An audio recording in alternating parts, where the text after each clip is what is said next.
6 பேரை பலிகொண்ட குவாரி விபத்து. 5 பேர் மீது வழக்கு பதிவு. 2 பேர் கைது. உரிமையாளர் உட்பட 3 பேர் தலைமறைவு.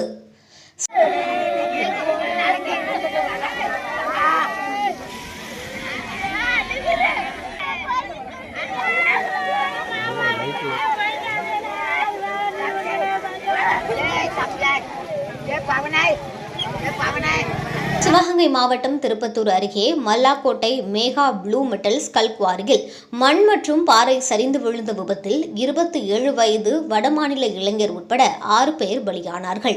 தமிழகம் முழுவதும் மிகவும் பரபரப்பை ஏற்படுத்திய இந்த விபத்தில் குவாரி உரிமையாளர் உட்பட 5 பேர் மீது SS கோட்டை போலீசார் வழக்கு பதிவு செய்து தேடி வந்த நிலையில் தலைமறைவாக இருந்த உரிமையாளரின் தம்பி மற்றும் சூப்பர்வைசர் ஆகிய இருவரை போலீசார் கைது செய்துள்ளனர்.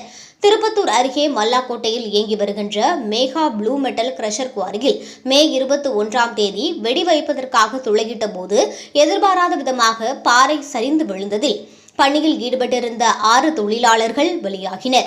பாதுகாப்பு அம்சங்கள் இல்லாமல் குவாரி நடத்தப்பட்டு வந்த நிலையில் குவாரிக்கான உரிமத்தை மாவட்ட நிர்வாகம் தற்காலிகமாக ரத்து செய்துள்ளது.